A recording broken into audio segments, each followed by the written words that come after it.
அனைவருக்கும் வணக்கம். சற்று முன்பு தமிழக அரசு இன்று வெளியிட்டுள்ள 16 முக்கியமான அறிவிப்புகள் என்னென்ன என்பதை பற்றி தான் நம்ம இந்த வீடியோவில் டீட்டெயிலாக பார்க்க போகிறோம். ஸோ முடிஞ்ச அளவுக்கு இந்த வீடியோவை ஸ்கிப் பண்ணாமல் முழுமையாக பாருங்கள். இந்த வீடியோக்குள்ளே போகிறதுக்கு முன்னாடி இந்த வீடியோக்கு ஒரு லைக் பட்டனை ப்ரெஸ் பண்ணிடுங்க. நீங்கள் இது வரைக்கும் நம்ம சேனலை சப்ஸ்கிரைப் பண்ணாமல் இருந்தீங்கன்னா மறக்காமல் சப்ஸ்கிரைப் பண்ணிக்கோங்க. கூடவே அந்த பெல் சிம்பிளையும் மறக்காமல் கிளிக் பண்ணிக்கோங்க. சரி, வாங்க இப்போ நாம் வீடியோக்குள்ளே போகலாம். முதல் அறிவிப்பு, PHH மற்றும் AAY குடும்ப அட்டைதாரர்கள் இம்மாதம் 31ஆம் தேதிக்குள் தங்களது குடும்ப உறுப்பினர் விவரங்களை விரல் ரேகையின் மூலம் பதிவு செய்ய வேண்டும். உடனடியாக சம்பந்தப்பட்ட நியாய விலைக் கடைகளுக்கு சென்று கைரேகை பதிவு செய்ய வேண்டும். மேலும் குடும்ப அட்டைதாரர்கள் மற்றும் குடும்ப உறுப்பினர்கள் எவரேனும் வெளியூரில் பணிபுரிந்தால் அவர்கள் பணிபுரியும் மாவட்டம், மாநிலத்திற்கு அருகிலுள்ள நியாய விலைக் கடைகளில் IMPDS EKYC மூலம் தங்களது கைரேகை பதிவினை இம்மாதம் 31ஆம் தேதிக்குள் பதிவு செய்ய வேண்டும் எனவும், இல்லையென்றால் ரேஷனில் பொருட்கள் வழங்க முடியாது எனவும் கூறப்பட்டுள்ளது. இரண்டாவது அறிவிப்பு, மாற்றுத்திறனாளி உரிமைத் தொகை பெற்றாலும் குடும்பத்தில் உள்ளவர்களுக்கு உரிமைத் தொகை தரப்படும் என அமைச்சரான கீதா ஜீவன் தெரிவித்துள்ளார். இந்த ஆண்டு 500 குழந்தைகள் மையங்களுக்கு கட்டிடம் கட்ட முதலமைச்சரான MK ஸ்டாலின் நிதி ஒதுக்கீடு செய்துள்ளார் எனவும், கடந்த ஆண்டு அனுமதி அளிக்கப்பட்ட 1503 மையங்களில் 1203 மையங்களுக்கு கட்டிடம் கட்டப்பட்டுள்ளது எனவும், குழந்தை நல மையங்களை சீர்மிகு மையங்களாக மாற்ற தமிழ்நாடு அரசு நடவடிக்கை எடுத்து வருகிறது எனவும் அமைச்சரான கீதா ஜீவன் தெரிவித்துள்ளார். மூன்றாவது அறிவிப்பு, தமிழகத்தில் அரசு மற்றும் அரசு நிதியுதவி பெறும் பள்ளிகள் 58,000 பள்ளிகள் இயங்கி வருகின்றன. இவற்றில் சுமார் 1,20,00,000 மாணவர்கள் படிக்கிறார்கள். இந்த நிலையில்தான் அரசு பள்ளிகளில் தரமான கல்வியை வழங்குதல், பல்வேறு நலத்திட்டங்களை செயல்படுத்துவதால் தற்போது அதிக அளவு பெற்றோர்கள் குழந்தைகளை அரசு பள்ளிகளில் சேர்க்க ஆர்வம் காட்டி வருகிறார்கள். கடந்த ஆண்டில் மார்ச் மாதம் 1,50,000 மாணவ மாணவிகள் சேர்ந்தனர்.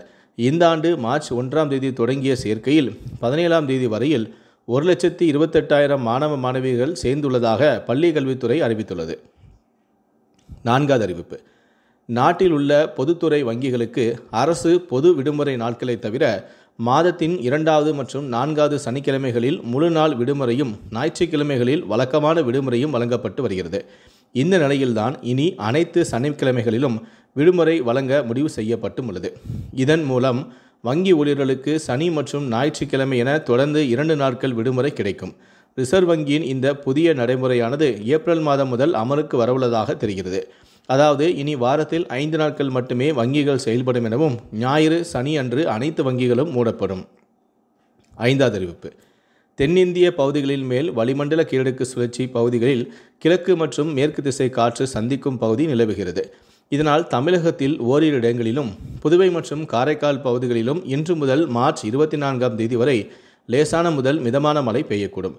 இன்று முதல் 22ஆம் தேதி வரை தமிழகத்தில் அதிகபட்ச வெப்பநிலையில் பெரிய மாற்றத்திற்கான வாய்ப்பு குறைவு எனவும், தமிழகத்தில் அதிகபட்ச வெப்பநிலை ஓரிரு இடங்களில் இயல்பை விட 2°C அதிகமாக இருக்கக்கூடும் எனவும், சென்னையை பொறுத்தவரை இன்று வானம் ஓரளவு மேகமூட்டத்துடன் காணப்படும் எனவும், அதிகபட்ச வெப்பநிலையானது 34 முதல் 35°C ஒட்டியும், குறைந்தபட்ச வெப்பநிலையானது 26°C ஒட்டியும் இருக்கக்கூடும். ஆறாவது அறிவிப்பு, குட் டச், பேட் டச் மற்றும் போக்சோ சட்டம் குறித்து மாணவர்களுக்கு விழிப்புணர்வு ஏற்படுத்த பள்ளிக்கல்வித்துறை உத்தரவிட்டுள்ளது. வரும் 26ஆம் தேதி அனைத்து பள்ளிகளிலும் பெற்றோர் ஆசிரியர் கழக கூட்டத்தை நடத்த பள்ளிக்கல்வித்துறை உத்தரவிட்டுள்ளது.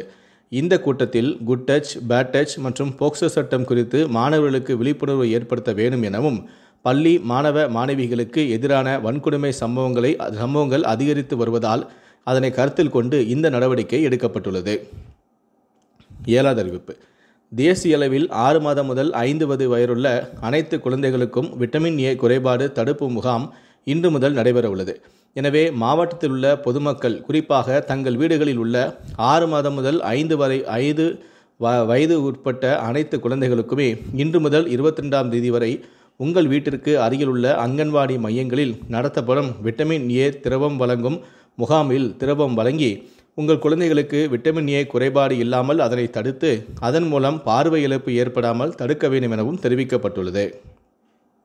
எட்டாவது அறிவிப்பு, 2025-26ஆம் நிதியாண்டு முதல் பிரதம மந்திரி கௌரவ நிதி திட்டம், பயிர் காப்பீடு திட்டம் போன்ற ஒன்றிய மற்றும் மாநில அரசின் திட்டங்களில் விவசாயிகள் எளிதில் பயன்பெற தேசிய அளவிலான தனித்துவ அடையாள எண் மிகவும் அவசியம்.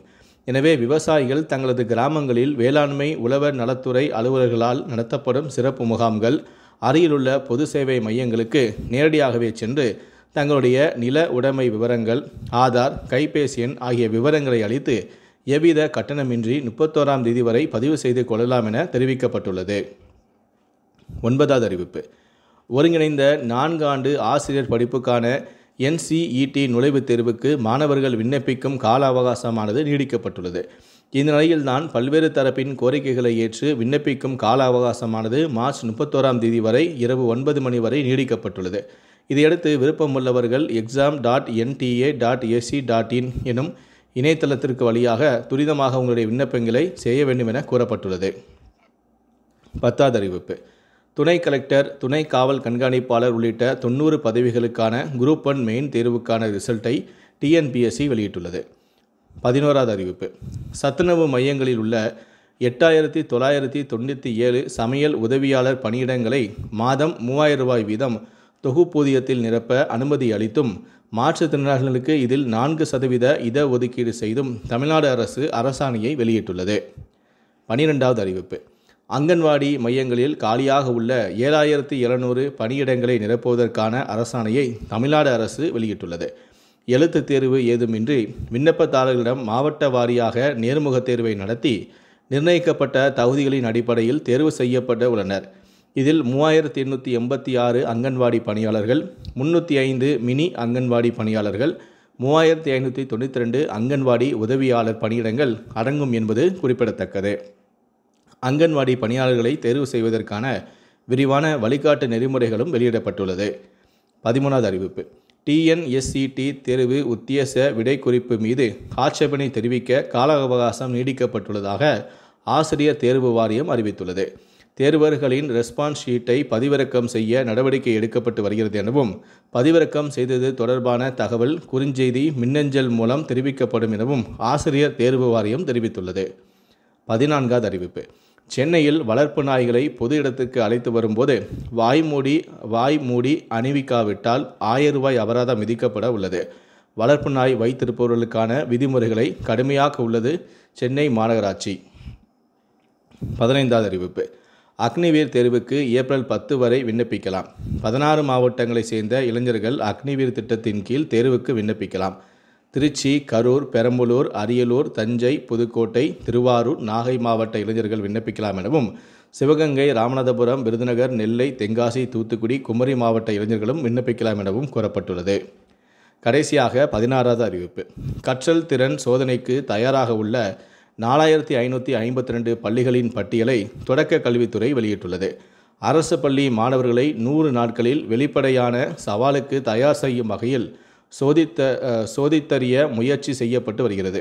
தமிழ், ஆங்கிலம், வாசித்தல், கணிதம் ஆகிய திறன்களை 100 நாட்களில் கற்பித்து சவாலுக்கு தயார்படுத்த உத்தரவிடப்பட்டும் உள்ளது. இந்த 16 அறிவிப்புகளை பற்றிய உங்களுடைய கருத்துக்கள் என்ன அப்படிங்கிறத கீழே இருக்கக்கூடிய கமெண்ட் செக்ஷனில் மறக்காமல் சொல்லுங்கள். முடிந்தளவுக்கு இந்த வீடியோவை மற்றவங்களுக்கும் ஷேர் பண்ணுங்கள். மேலும் இது போன்ற பல வீடியோக்களை பார்க்கணும் அப்படின்னு நினச்சிங்கன்னா மறக்காமல் என்ன சொன்னீங்க சப்ஸ்கிரைப் பண்ணுங்கள். கூடவே அந்த பெல் சிம்பிளையும் மறக்காமல் கிளிக் பண்ணுங்கள். நன்றி, வணக்கம்.